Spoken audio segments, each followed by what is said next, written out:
Great day everybody, my name's Major and welcome to World of Tanks Blitz, and today I won't, this replay is not about featuring the Chieftain Mark 6, but it's all about playing well in tier 10 games because I really think that this tier is about surviving for as long as you can and taking calculated risks.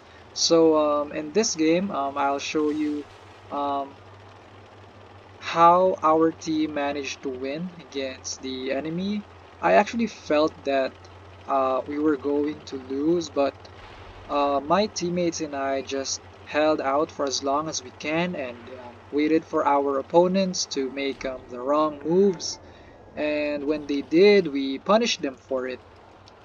So right now, it seemed that none of our enemies was going for the heavy route.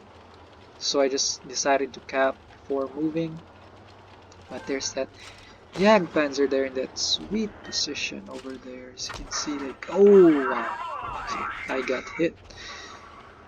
So I really don't like being in this position, like behind the mound. So I took a shot, but I transferred to this wall over here because I am aware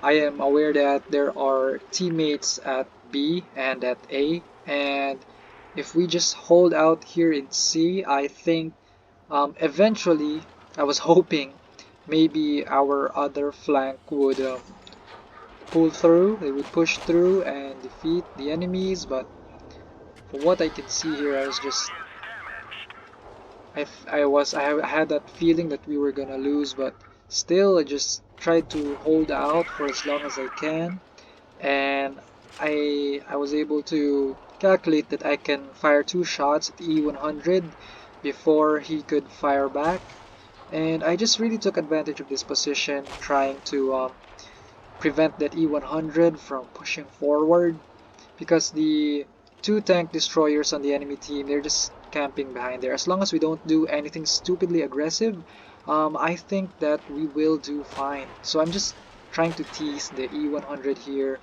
And on the other flank, I checked the minimap and it seemed kind of hopeless because B was overwhelmed with two medium tanks and our light tank at A is fighting against a medium tank. So I had my doubts, but eventually um, those two medium tank and light tank on the enemy team died, and those tanks from A could go and clear B, and from B, yes, they just cleared the Progetto.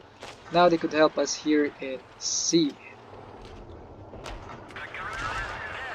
And boom, just a lucky bounce there from the E100, thanks to the solid turret of the Chieftain Mark 6.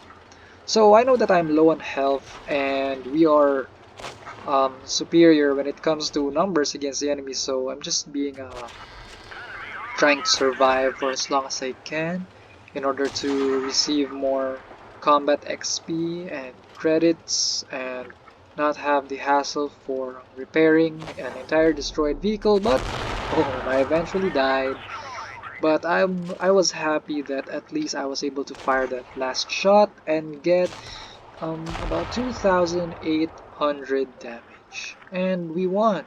That Sheridan said we were, I mean Foch said we were like the best team or something. I mean it was great, really, it was great.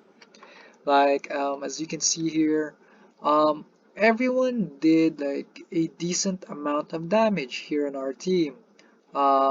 6 out of 7 had 1k worth of damage. Meanwhile, the enemy team, yeah, they struggled. That E100, he really struggled because I was there on the side and two of my allies were just holding out, so he couldn't really push, and his tank destroyer allies were also just waiting right behind him, so there was pretty much nothing he could do, and he was stuck. And this game, yeah, I was really happy that the team pulled through. Um, I think the tip I can give is in high tier games, tier 10, tier 9, tier 8, the goal really is to hold out for as long as you can. Be aggressive when it is necessary, especially if you if you outnumber your opponents at a certain flank. You should definitely go for the push and help your allies who are outnumbered on the other flank. And as always, be aware of the map. Look where your allies are going and don't go alone if you're not used to going alone, if you're not a pro. I mean, certainly some pros can go alone on a certain flank, especially if they have speedy tanks, but I don't recommend going alone in a flank. And that's it for the replay for today. Let's see what else is here. Yeah, I didn't really do much. I was just biting